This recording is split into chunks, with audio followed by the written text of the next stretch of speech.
ఈ వీడియోలో మీరు తెలుసుకునే ముఖ్య అంశాలు: త్రిపుర దహనం తరువాత ముల్లోకాలలో ఆనందం, పరమశివుని వద్దకు బ్రహ్మ విష్ణు దేవతలు రాక, హైలైట్ దేవతలు భక్తితో చేసిన అద్భుతమైన ఈశ్వర స్తోత్రం, శివుడికి కృతజ్ఞతలు తెలిపిన శ్రీహరి, శాంతించి ప్రసన్నుడైన పశుపతి అనగా మహాదేవుడు, దేవతలకు ఆశీస్సులు ఇచ్చి కైలాసానికి భయమైన శివయ్య, మనసుకు ప్రశాంతను చేకూర్చే అద్భుతమైన స్థితిని తప్పకుండా వినండి. ఓం నమః శివాయ. ఇక ఈ వీడియోలో బ్రహ్మ విష్ణువాది దేవతలు కృతజ్ఞులొకట, ఈశ్వరుని స్తోత్రం చేయుట అనే ఘట్టం గురించి తెలుసుకుందాం.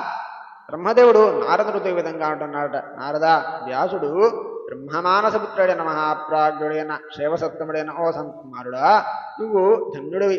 త్రిపురాలను దగ్ధమైపోయిన తరువాత త్రిపురులు ఏమి చేశారు? శంభు సంబంధమైన కథలన్నిటినీ వినిపించుకొని ప్రార్థించారు. వ్యాసుని కోరిక విన్న సనత్కుమారుడు శివుని పాదరత్నం తెలుసుకొని, పరాశరాత్మజుడైన ఓ వ్యాస మహర్షి, సమస్త పాపలను శంభు చేయనట్టి, లోకలీలను అనుసరించినట్టి పరమేశ్వరుని చరిత్రను వివరంగా చెబుతాను విను అన్నాడు. మహేశ్వరుడు త్రిపురాలను భస్మం చేసిన తరువాత దేవతలంతా మిక్కిలి ఆశ్చర్యపోతూ బ్రహ్మ విష్ణు అందరితో కలిసి పరమేశ్వరుని చూస్తూ మిక్కిలి ఆశ్చర్యపడుతూ ఏమీ మాట్లాడలేకపోయారు. అప్పుడు మహేశ్వరుడు ప్రళయాగ్నితో సమానమైన కాంతి గలవాడై కోటి సూర్యుల వలె ప్రకాశిస్తూ తన తేజస్సును 10 దిక్కులకు ప్రజ్వలిస్తూ రుద్రుడై మహాభయంకరుడై విరాజిల్లుతూ ఉన్నాడు. ఆ రుద్రమూర్తిని శాంతింపజేయడం కోసం దేవతలు, బ్రహ్మదేవుడు, విష్ణుమూర్తి, దేవతలు అనేక విధాలుగా స్తోత్రం చేశారు. ముందుగా బ్రహ్మగారు ఇలా స్తోత్రం చేశారు: దేవదేవ, మహాదేవ, భక్తులను అనుగ్రహించువాడా, దేవతలకు హితమును చేయువాడా పరమేశ్వర, ప్రసన్నుడు కమ్ము. ఓ జగన్నాథ, ఆనందదాయక శంకర, పరమేశ్వర, ఓంకార స్వరూప, నీకు నమస్కారం. నిన్ను ధ్యానించే వారిని నువ్వు రక్షిస్తావు కదా, సర్వదేవ ప్రభు కదా, త్రిపుర సంహారవు కదా, మహేశ్వర, భక్తప్రియ శంకర, నీకు అనేక నమస్కారములు. నామములు చే నిర్దేశింపబడువాడవు, నిర్గుణుడవు, ప్రకృతి పురుషుల కంటే అతీతుడవు నీకు నమస్కారము. నిర్వికారుడవు, శాశ్వతుడవు, నిత్యతృప్తుడవు, ప్రకాశ స్వరూపుడు, కర్మలేపనం లేనివాడవు, త్రిగుణాత్ముడవు నీకు నమస్కారం. సగుణుడవు, స్వర్గమునకు ప్రభువు, శాంతుడు, సదాశివుడు, మహేశ్వరుడు, వినాకధారేకి నీకు నమస్కారము. సర్వజ్ఞుడు, శరణ్యుడు, సత్యోజాతుడు, వామదేవుడు, తత్పురుషుడు, రుద్రుడకు నీకు నమస్కారం. శాంతస్వరూపుడు, చక్కగా సేవింపదగినవాడవు, భక్తాత్మినుడవు, సర్వేశ్వరుడు, సర్వశ్రేష్ఠుడవు, భక్తానందప్రదుడవు నీకు నమస్కారం. ఓ మహాదేవ, నీ రూపాన్ని చూచి భయపడి ఉన్న మా దేవతలందరినీ రక్షించు.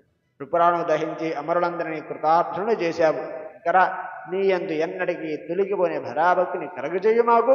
నన్ను సర్వదా సార్థవై నడిపించు అని బ్రహ్మగారు వేడుకున్నారట. ఆ తర్వాత నారాయణుడు ఇలా అంటున్నాడు నా విష్ణుమూర్తి: ఓ దేవాధిదేవ, మహాదేవ, దీనబంధు, కృపానిధి, ప్రసన్నుడు కమ్ము. ఓ పరమేశ్వర, నమస్కరించు వారిపై ప్రేమ గల నీవు దయను చూపుతావు కదా. నిర్గుణుడవై సగణుడవైన నీవే, నిర్గుణుడవు సగణుడవు నీవే కదా. పురుషుడవు, ప్రకృతికి కూడా నీవే కదా. అట్టి నీకు నమస్కరిస్తున్నాను. సృష్టి అయిన తరువాత త్రిగుణాత్ముడవైన విశ్వేశ్వరుడు, విశ్వస్వరూపుడవు, భక్తిప్రియుడవు, శాంతుడవు, శివుడవు, పరమాత్మవు, సదాశివుడవు, రుద్రుడవు, జగత్పతివైన నీకు నమస్కారము. నాకును ఎందు భక్తి వర్ధిల్లు కాక అని నారాయణుడు వేడుకున్నాడు. ఆ పైన దేవతందరూ కలిసి త్రిపుర సంహారం చేసినందుకు ఆయనకి ఇలా ప్రార్థించారట: దేవదేవ, మహాదేవ, కరుణాకర శంకర, ప్రసన్నుడు కావాలి. పరమేశ్వర, సర్వమును చేయవాడువు నీవే. నీకు మేమే ఆనందంతో నమస్కరిస్తున్నాము. నీకెందు ఎప్పటికీ తొలగిపోని నిత్యమగు భక్తిని దృఢంగా కలగజేయు మాకు అని ప్రార్థించారట. బ్రహ్మ విష్ణువాది దేవతలు ఇలా స్తుండగా శంకరుడు ప్రసన్నుడై ఇలా అంటున్నాడు: ఓ బ్రహ్మ విష్ణువాది దేవతలారా, మీరు చేసిన స్తోత్రములకు నేను సంతోషించాను. మీ కోరికలు కోరుకోండి అని ఆయన అడిగాడు. దేవతలంతా ప్రసన్నవదనుడై ఇలా అంటున్నారు: ఓ దేవదేవ, మమ్మల్ని మీ దాసుడుగా భావించి మాకు దుఃఖములు కలిగినప్పుడు అల్లా ప్రత్యక్షమై రక్షిస్తూ ఉండమని వేడుకున్నారట. శంకరుడు వారి కోరికను విని, ఓ దేవతలారా, మీరు చేసిన స్తోత్రములకు సంతోషించిన నేను మీకు కష్టములు వచ్చినప్పుడు నన్ను తలుచుకుంటే మీ బాధను నేను నివారిస్తాను, అనగా తొలగిస్తాను. మీరు చేసిన స్తోత్రాలు ఎవరు చదివినా ఎవరు విన్నా వారికి సకలాభీష్టలు సిద్ధిస్తాయి అని చెప్పి దేవదుఃఖపహరుడైన శంకరుడు దేవతకు సర్వాభీష్టమును ప్రసాదించాడు.